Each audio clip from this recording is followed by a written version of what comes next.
UFC Fight Night Vegas 103, Kape versus Almabayev just took place, and I'm going to go through the entire card, starting with the early prelims, ending with the main event, giving my reaction and breakdown to every single fight on the card. And this was a really, really fun card. All of the cards that aren't good on paper, no Anthony Smith, are always really good to watch. We start straight away with the early prelim opener of Charles Johnson versus Ramazan Temirov. The card did start off a little bit slow, but it picked up. Ramazan Temirov won the fight. He won the first 2 rounds of the fight. Charles Johnson had a good 3rd round against him. He definitely started to slow down because he was swinging like absolute crazy in the first 2.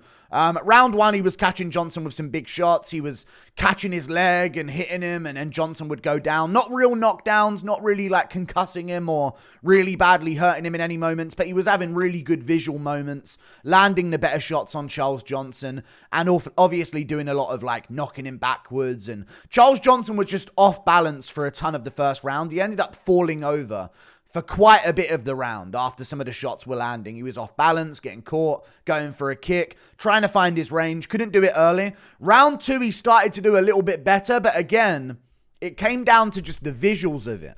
He wasn't, like, both guys were landing shots in the second. Ramazan Temirov was swinging like wild, though. I picked Johnson to win as the fight went on, to slowly break down Ramazan Temirov. But he just kept swinging like a madman. These crazy shots that, if they did land perfect, probably would have slept Charles Johnson out cold.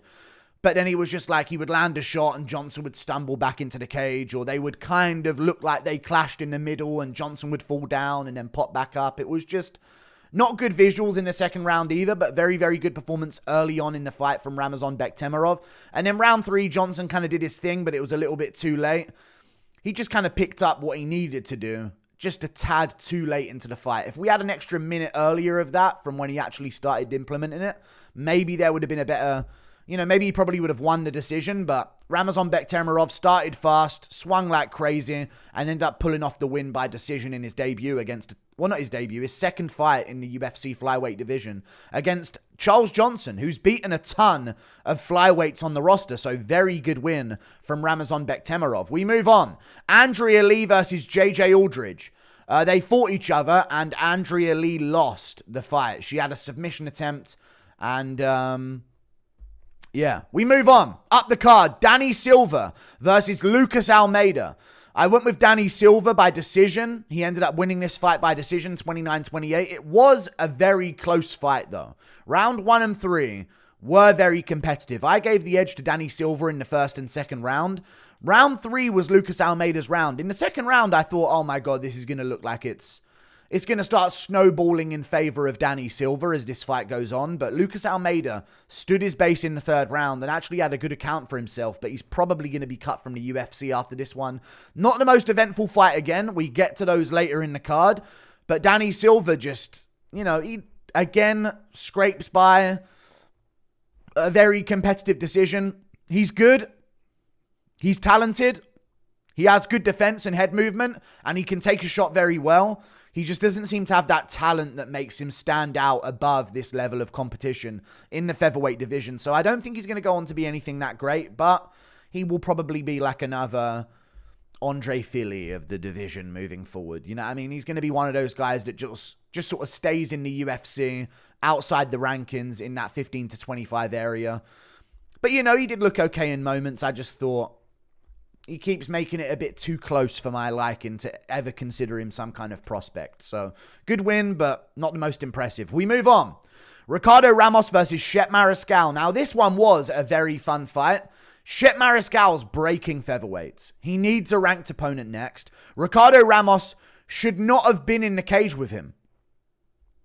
Simple as that. Should not have been in the cage with him. I don't know why they made this matchup. He's on a 4-fight win streak against guys like Jack Jenkins, and he beat Damon Jackson I think recently as well, and he even beat Morgan Charrier. These are good wins to have outside the rankings in the featherweight division. And they give him Ricardo Ramos as like his big test. Now he's put together all those wins. He needs a ranked opponent next, or at least someone who's going to get him towards those ranked opponents. Ricardo Ramos looked like he was broken at many points in the fight, but kept fighting on. Fair play to him. Actually had a pretty good show for himself in the third round. But Chepe Mariscal, just relentless pressure. Nothing too, he's not slipping out the way of shots and ripping them back with crazy technique and, oh my God, he entered the matrix. There's none of that from Chepe Mariscal. He's just crazy tough. Ate a crazy spinning elbow in the middle of this fight as well. And just wears on his opponent. Just absolutely pressures them until they fold. And it worked for the first 2 rounds. I think he thought Ramos would have been quitting earlier.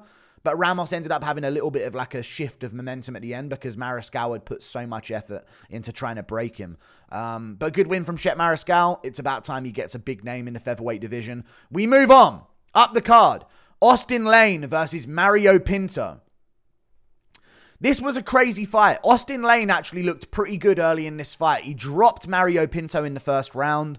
Badly in the first round, but Mario Pinto popped back up. It looked like it was going to be over. Like, when you see a first round knockdown like that, a heavyweight with that straight right hand, I think it was, sunk Mario Pinto down on himself, I thought, oh, this is over. Austen Lane's too big, too strong. I was calling him Super Bilal in the middle of the fight because he looked like a Titan version. He looked like Bilal Muhammad's mech suit. You know what I mean? Like, there was a Bilal Muhammad inside him controlling his movements. But Austen Lane looked good early, blitzing, pushing forward, high pace, crazy volume, going to the body up against the cage, trying to get takedowns, but they weren't really working out for him. And I was worried for a second for my pick of Mario Pinto because he wasn't throwing much. He was kind of just letting the fight happen. And I was thinking maybe he's just being patient. Maybe he's just being patient because there were momentum swings in the fight and I was calling it out the entire fight. Lane would throw and throw and throw, and then he would just stand there and he wouldn't bring his hands up and he would just sort of let there be a window for Mario Pinto's turn. You know, but Mario Pinto never had a turn. He's like Ian Gary out there until a moment in the second round. But then the second round came around. Austen Lane starts strong again, ripping the body, charging forward with combination, and he starts breathing heavy, and you're like, okay, Mario Pinto's conserving himself, and Lane's kind of going crazy, trying to get him out of there, but it's not really worked so far. And I literally screamed on commentary while I was doing it. I said, momentum shifts. Once he's gone, he stops, and then you have your opportunity after that in this window of time. And I said, now you work. And as I said that, Mario Pinto, lead hook, right hand, cleans Austen Lane's chin off of his shoulders and flatline KOs him in the second round. Shout out to Pinto for not following up. I mean, it would have been funny to see him follow up with that massive, vicious Dan Henderson-style shot that he was going for, but he held it back. But very, very nasty KO win from Mario Pinto. Got the 50k performance bonus. What more is there to say? Very good win. Didn't look great early on, but you could see it was kind of like, okay, let me see what this massive, giant Austen Lane guy's got for me. And once he realized it wasn't all that, he let go his hands, and he ended up putting him away. That's a 10-0 heavyweight prospect. Another Patterson to shit. We have some prospects at heavyweight. Don't rush them into a Tybura yet, please. Do not rush them into a Tybura yet. Build them. Give them some time. They're young. Him and Taliesin Teixeira. Don't put them against each other. Just give them 6 months and fight in 6 months. And then by the end of this year, we'll have some of them creeping into the rankings ready to take on those Tyburas and Spivaks of the division. So just don't rush. You know, let's keep it slow. He's got 50k. He's going to add that into his next training camp, recovery. And the richer you are, the better training camp you're going to have, the better training you're going to get, the better training partners you can afford. Don't rush it. Let's not ruin heavyweight, because once Aspinall Jones happens, or if Pereira moves up at some point, once that big fight happens at the top of heavyweight, there's not much else going on. So we need these guys right now. So Mario Pinto with a nasty KO. I picked it to happen. He got it done. We move on. Danny Barlow versus Sam Patterson. Well. I picked Sam Patterson to win. And I'm feeling like a Roblox character right now. Okay? That's what I'm feeling like right now. I'm feeling I'm feeling wide, chat, because I had a really good prediction of Sam Patterson by finish in this fight. A lot of people were saying I was dumb, but Sam Patterson's very good. And he came up at lightweight, at Brave Fighting Championship. He didn't go through Cage Warriors and they bring in this guy to lose to him and build him up. And this is the guy that we want to get to the UFC. It seems like that's often the focus point at some Cage Warriors events. Sam Patterson went through he fought like a Magomedovs and names like this over there at Brave Fighting Championship at 155. And I was noticing that Danny Barlow was taking on guys that have fought at middleweight and welterweight before and weren't all that, and he's making it a split decision. And although he looks talented, and he does have some talent, I was thinking, well, logic tells me Patterson's going to be the way better trained fighter here. And Danny Barlow just, I mean, he just threw left hooks. Another big left hook. And I think his coaches at one point were saying he's scared about Sam Patterson. How did that age? That didn't age well for them at all. Sam Patterson catches Danny Barlow with a right hook as he's back against the cage. Danny Barlow pouring on the pressure. Patterson wobbles him with a right hook. He stumbles backwards. And then Patterson just, I think, perfectly landed 8 for 8 on strikes to finish the fight. Big right hook. Barlow wobbles backwards. That's 1. Straight right hand. That's 2. Another straight right catches him on the side of the chin with the side of the hand. Puts him down badly. And then he times like the Adesanya and Mavov follow-up shot that Amavov landed on Adesanya, where he waited and saw him trying to get back up against the cage and like threw this shovel hook right on the tip of the chin of Danny Barlow, sunk him down, out, follow-up shot. 8 for 8, 100% accuracy finish. It was a very good-looking finish. So good job by Sam Patterson, looking like a super giant version, a titan version of Jack Shaw in the welterweight division. It is shocking to me that he ever made 155, so it's no wonder that he got chinned there in his UFC debut. But now the guy's 3-0 in the division, and the UK's got another one. The UK's got another fighter. I know I'm biased at times, but I picked this fight off logic. And I don't just pick the UK fighters all the time. I've picked against them many times before. But damn, the UK just got another one. Another prospect at welterweight. We'll see what they do with him next, but I'm sure it's going to be some name that you recognize at least, that's just sort of barely outside those rankings. So, very good win from Sam Patterson. And Danny Barlow, prospect derailed. It's tough, man. It's tough. I mean, there wasn't much to him anyway, but, you know, people see him, he's athletic looking, and he's athletic in general, and he's fast, and he's got fast hands, and he looked really good against Josh Quinlan, and I'm like, Josh Quinlan's terrible. I'm going with Sam Patterson as the underdog to get a finish. I said he would hurt him and then get a submission, but he ended up getting a TKO finish from it. So, very good from Sam Patterson. Good to see. We move on. Hyder Amil versus William Gomis. This was a fight that I actually could see going to William Gomis. I'm going to be honest. I know people were saying there was other bad decisions on this card, but this was one that stuck out to me. I thought William Gomis, it shows me that the UFC is valuing volume and aggression and body language and octagon control more than we think. But then they just disregarded that with the scoring for the very next fight on the card that we're going to get to. Hyder Amil, William Gomis. Round 1, William Gomis is doing his thing. On the back foot, picking his shots, kicks to the body, inside low kicks. Hyder Amil's too slow. He's landing some shots here and there. He's having some moments on William Gomis, but you know, he's getting beaten. William Gomis is too fast for him. Shots down the pipe, straight left, a jab here and there as well. Hyder Amil's trying to find his way on the inside, but he just can't get there on William Gomis because he's too fast. Okay? Still a competitive round. Amil had moments, but clearly ahead and clearly around for William Gomis in the first. Round 2. This is the deciding round. Very close round. I think William Gomis landed more and better, or he landed the better shots than Hyder Amil. If the Weasel did his frame-by-frame, judge every strike that landed, medium, heavy, or low, whatever it would be, if he did that on that round, he would score the round to William Gomis. But Hyder Amil stayed on him the whole round. I don't think he was behind by that much. I think William Gomis edged the round on that criteria, which should give him the round. But then I get it. I kind of get it. You know, I mean, it's the same thing with the Merab O'Malley thing where I'm arguing for O'Malley. Like, he landed the better shots, and look, if you count all of the individual shots. And then I'm like, well, he was kind of wilting in moments as well, though. And I'm looking at William Gomis, and he's backing up the entire time with his back to the cage. Not backing up and circling around the center of the octagon and on the back foot. Like, he's against the cage the whole time. There were moments where he would get hit and then stick himself in the corner of the cage. Whether or not he's doing better work from there, it don't look good. And he only did slightly better than Hyder Amil in the second round anyway. So it was very close. I would have given it to William Gomis. But at the same time, I'm like, Hyder Amil did look like he was breaking him. Like, watching that second round, although I could see William Gomis landed the better shots by a bit, I could also see, damn, it's not looking good for William Gomis if this goes into the third.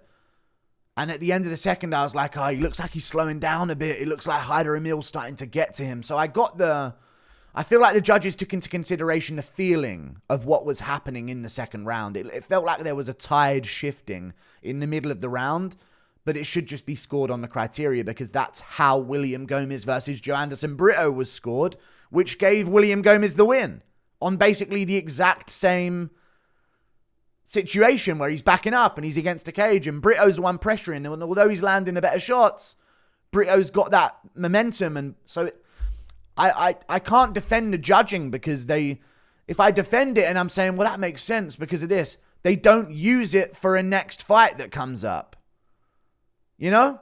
And they'll just move on to score it a completely different way. And I don't know, I just feel like we're not consistent at all with the way we score fights. Round 3, Hyder Amil was doing his thing. Got the takedown, beat up on William Gomis on the ground, was piecing him up on the feet as well. William Gomis had moments as well in that round. He still kept it competitive, but Hyder Amil's round clearly in the third. He broke William Gomis as the fight went on, and by the end of the fight, Gomis was the one breaking 100%. And the volume from Hyder Amil and the body shots and bringing it upstairs afterwards, and he was doing his thing in the third round. I just think that's what they did in the second, but then they're not going to use that criteria again moving forward. So I don't mind the scoring, but can I understand how to apply it? And is it going to be applied to every fight? Or are we just going to pick and choose each time what sort of things we're valuing? It was very, very strange. But yeah, Hyder Amil won. I didn't expect him to have that good of a performance anyway. So he shocked me regardless. But I would have maybe leaned to William Gomis, but it was close. I get it. I'm not going to scream robbery, but I get, I would have scored it to Gomis, I think. We move on. Nasrat Haqparast versus Esteban Ribovics. I actually gave it a watch back in the second. I gave it to Esteban Ribovics. It was a very close fight. Very, very close fight. I did think Esteban Ribovics won. Esteban Ribovics, hear this, threw 433 strikes in 15 minutes.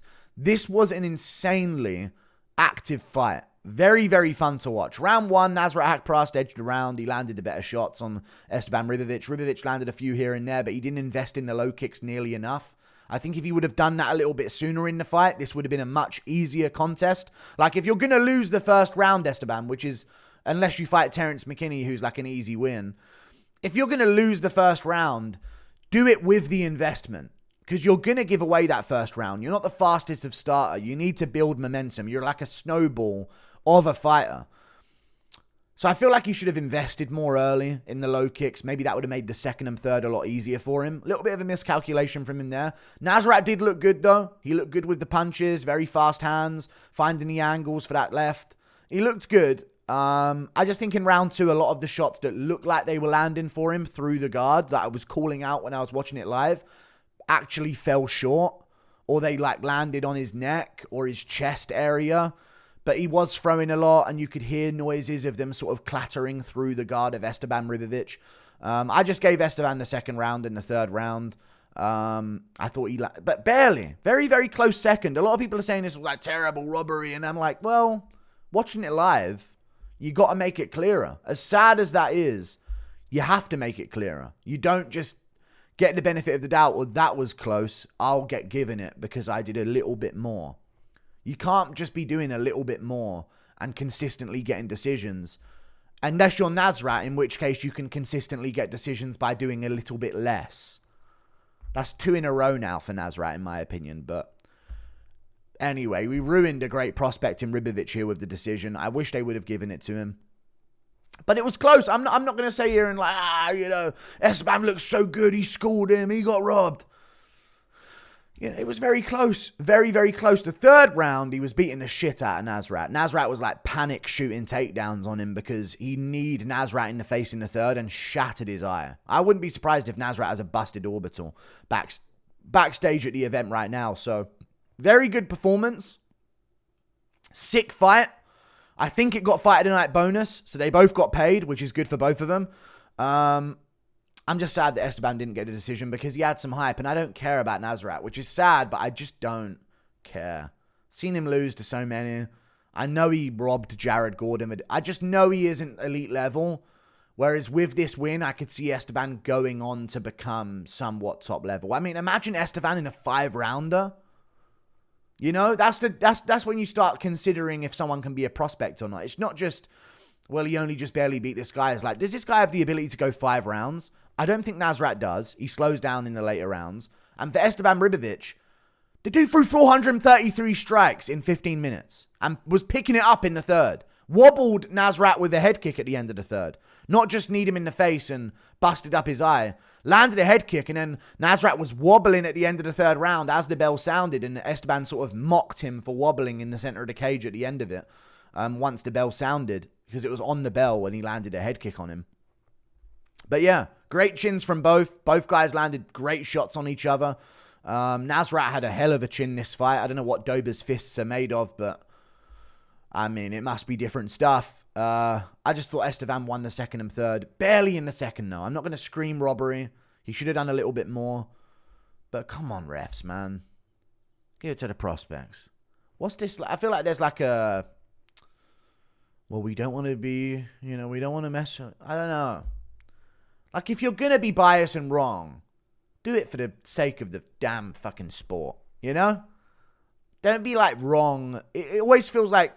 Well, never mind. It actually never feels like this. This is one of the rare examples where a very close decision didn't go towards the future prospect. It actually went the other way. So, hey, Saudi Amato strikes again. I have no idea how he still has a job. But it was a sick fight. Amazing scrap back and forth. I mean, the pair of them combined landed roughly 710 strikes, I want to say. 706 strikes in 15 minutes. They threw that many, sorry. They landed just under 300 strikes in 15 minutes. Very insane. Absolutely insane fight. Just very, very close. And not the best for Esteban Ribovics for it to go to Nasrat Haqparast. But hey, can't have it all our own way. And some prospects are going to lose. Sick fight regardless. Really fun to watch. Esteban's combos were nice. Nasrat was doing the 1-1-2 and the 1-1-2 and then maybe a 1-1-2, and occasionally he would dip to the body and throw a straight shot and just a one shot here and there. But Esteban's combos were so nice, man. Left hook round the guard, left hook again round the guard, uppercut, body shot, head shot, 1-1-2 to finish. It was... Damn, I wish they would have given him that. He deserved that, I think. But it was very close, and I get how close it was. Because even when I was watching it live, I was thinking, damn, that could be 2-0 Nasrat. Some people, everyone in chat was saying 1-1. But I was thinking, but it was close. And Nasrat is stinging him. And Esteban is bleeding out of his mouth. And it doesn't look good. You know? So I get it. I got it. But I sensed that it could go to Nasrat. But I did think that Esteban should have won. We move on. Cody Brundage versus Julian Marquez. I went with Cody Brundage as an underdog here. I think he's somewhat underrated, you know. He's not the bottom feeder that people make him out to be. He has some level of talent in his game. You know, it's not like a crazy skill set or a watch out for this or that. But he's a well-rounded fighter who doesn't get ragdolled easily. And we saw that against Bo Nickel, who does have a great grappling background. That's putting it lightly. Even though it doesn't really get implemented at a high level in MMA. You know, he's not exploitable anywhere, Cody Brundage. He's just a well-rounded... He's not going to be anything special in his career. But he's not completely lacking in some areas like a Julian Marquez is. So, Cody Brundage looked good. Landed some really good shots early in the fight. And then Julian Marquez had a moment where he was beating the shit out of Cody Brundage. He knocked his mouthpiece out and they were swinging back and forth. And Marquez was landing the better shots. Brundage was picking his shots early very well. But Marquez was swinging like crazy, and at one point he nearly had a guillotine on Cody Brundage, an arm in guillotine against the cage, but Brundage survived, and then Marquez kneed him in the face a bunch of times and was landing big shots up against the cage. Mouthpieces are out. Both of their mouthpieces are out. And then Cody Brundage lands a big shot, and the referee just stops it. I know Brundage landed a big shot before the referee stepped in, but the referee just stopped it and then put the mouthpieces back in on the two of them. I know they're both without mouthpieces and you don't want to see teeth go flying and you want to keep it civilized. I think it's unfair to do that, you know? Because even though Brundage did land a big shot before they separated and had a moment, he was kind of wilting a bit in that moment. And I know, you know, anything, well, Marquez, you can't complain. Marquez should have defended himself and not got hit by that. And I get it. I just think we needed a little bit more of a break in action before we just stepped right in there. A shot had just landed. And he went, what? Here's the mouthpieces. And and then Marquez and him put it back in. And then they restarted. And then upon the restart, Brundage got the better of it. I know that it's not, you can't say, Marquez should have this. Like, it's Marquez's fault. He got hit with those shots. I just think they should have had a bit more of a pause in action before they resumed like that. But Cody Brundage landed big shots on the back foot against Marquez, rocked him badly with a combination, had him stumbling, and then took him off his feet with a right hand, put him down badly, followed up with big shots. You know, you can talk about the stoppage all you want. It's a low-level fight. They're not going to give you every chance in the hell to be a warrior.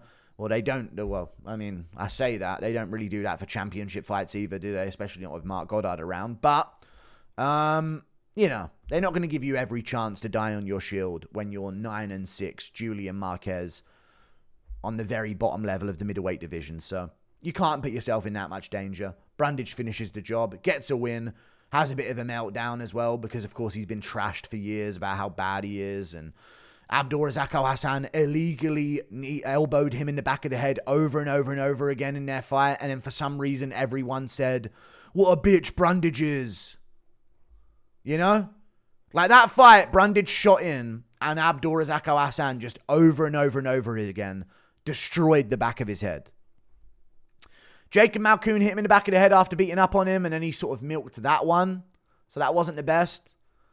But you're not allowed to hit the back of the head. So I feel like a lot of people gave him a lot of shit for just being in the spotlight too soon because he fought the Bo Nickel fight, and then they sort of gave him a bunch of killers, and he wasn't really ready for it. But, you know, in this fight, they gave him a bit of a layup, and he was an underdog. I have no idea why he was an underdog. I knew he was going to win this fight, but yeah, really good win from Cody Brundage. Hairline Brundage is a mythical fighter. Mouthpiece Brundage. Watch out for Mouthpiece Brundage, I'm telling you. Good win from him by TKO in the first. No bonus for him, though. They need to do less 50k, 50k, 50k, 50k, and more 150k, and then the rest of it is split up into 20,000, 20,000 for finishing bonuses. You know, he doesn't deserve to walk away with no extra money for that because it was a crazy round of the year so far type performance. We move on up the card. Manel Kape versus Asu Almabayev. I went with Manel Kape by third round TKO.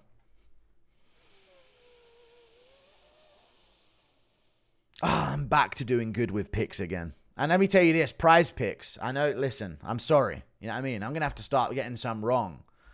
Because if you're following my prize pick stuff, you're probably making some money. Because in the last 3, I've got it dead on.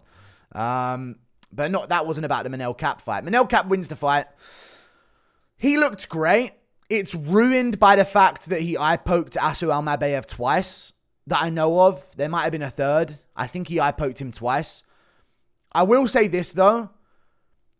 They didn't look like eye pokes that blinded Asu Almabayev. They didn't even look like they went in his eye. They looked like they brushed over his eyelid, which I know can also do some damage, don't get me wrong, but it wasn't like, oh my God, Kape literally just gouged his eyes out with his fingers and then finished him.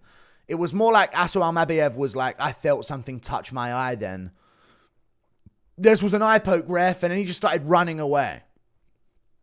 You can't run away. You just can't turn your back and sprint away from your opponent in the UFC. Okay, I don't know why they didn't stop the Gustafsson Teixeira fight, but that was different. You know, he was like clearly circling to get the center of the octagon.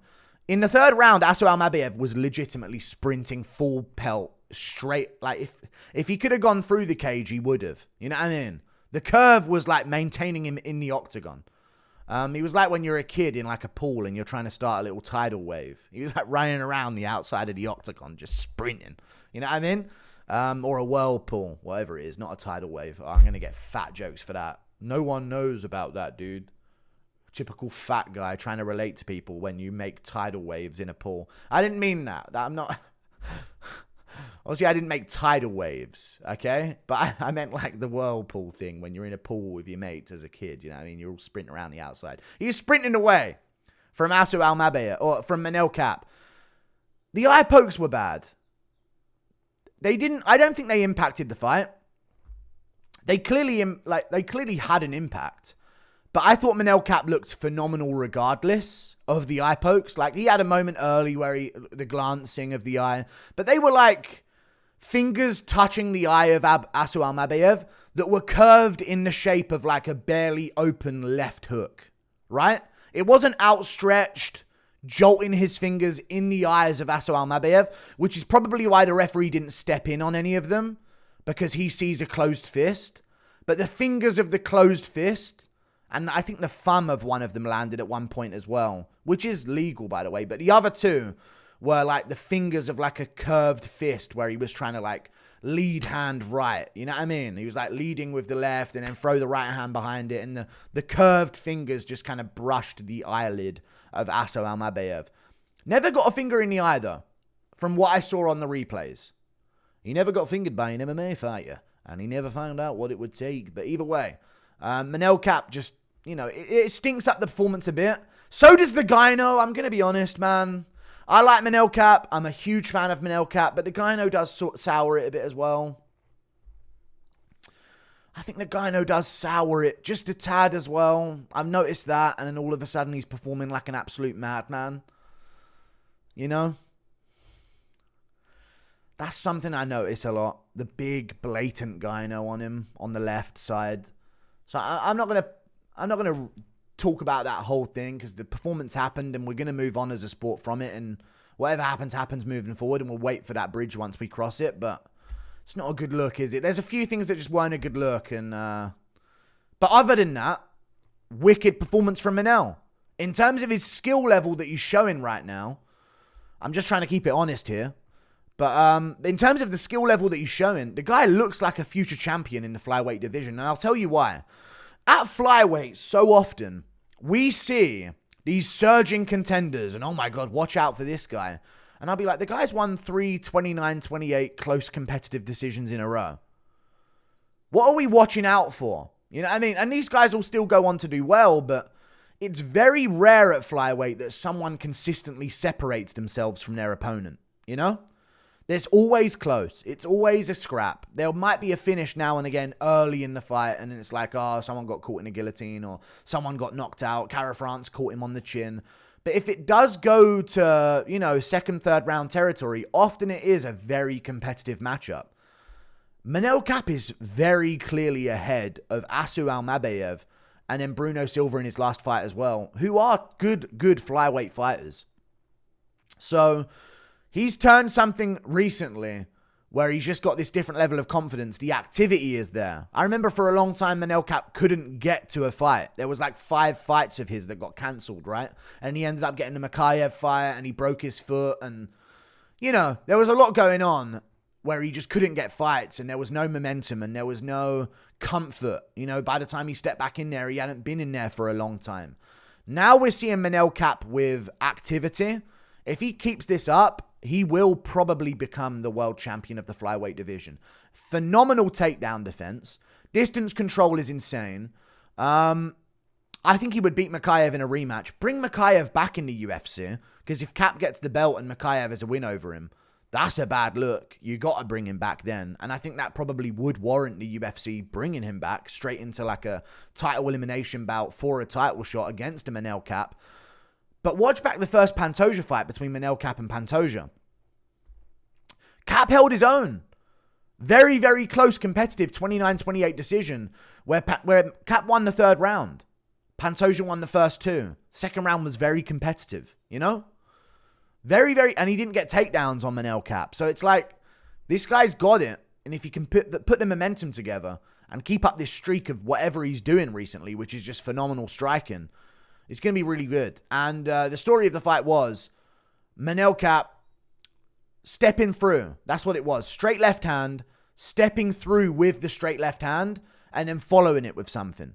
Because Almabayev doesn't switch stances. He's orthodox only, and was in this fight the entire time. So what Manel Kape would do is he would get outside foot position as a southpaw, and he would step in with a straight left, and while doing that, or landing it, or getting Almabayev to back up from it, he would step through with his left leg, and then throw a right hook over the top. And that would mean that when Almabayev steps back and tries to circle to his left to escape that outside foot positioning, he would be walking into that right hook that Manel Kape threw. So it was a great game plan.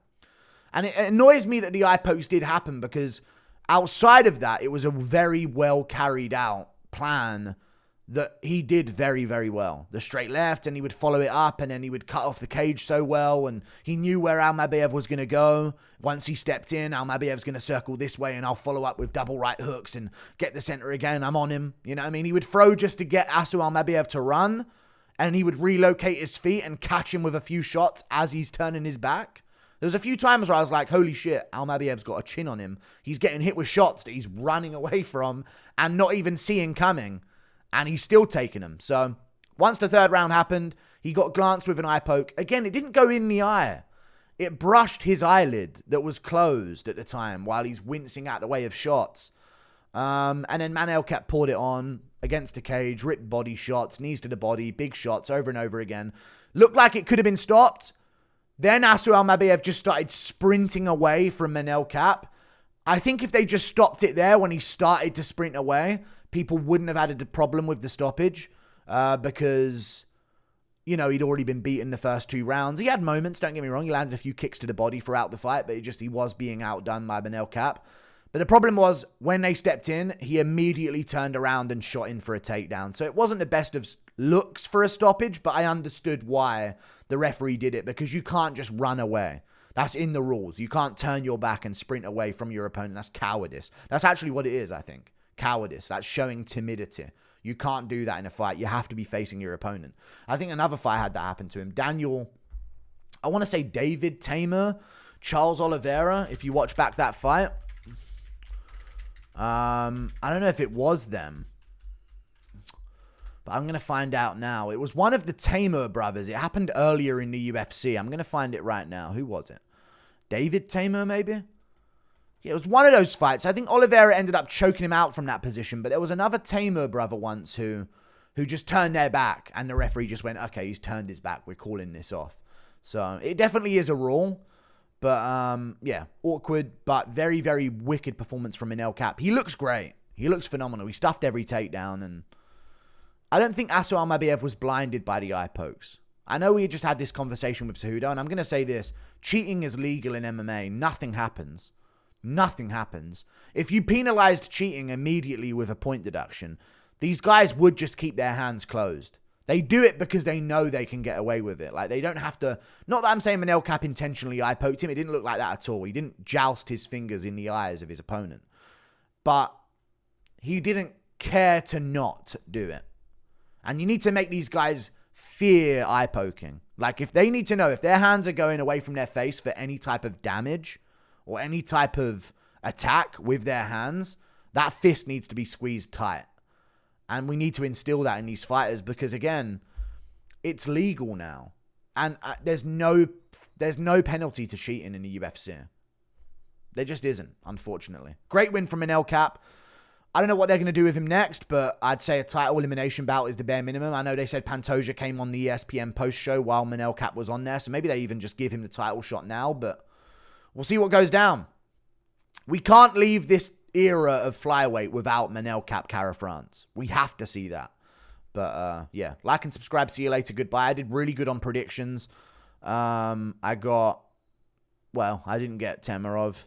I got JJ Aldrich. I got Danny Silva. I got Chepe Mariscal. I got Mario Pinto. So I went 5-1 on the prelims. We're bringing it back. I started the year weak, but I'm bringing it back. We're really bringing it back now. So I got Sam Patterson as an underdog. I didn't get Hyder, Amil, or Nasrat. Say what you want about those decisions on both of them. But I did get Brundage as an underdog, and I got Manel Kape third round finish. TKO. So I think I did pretty good. And on my prize picks thing, I think I had Danny Barlow under a certain amount of strikes, which he did keep under. And I had Temirov under a certain amount, and he was 1 under. So made you money again there if you followed it. See you later. Goodbye. Toodle pip.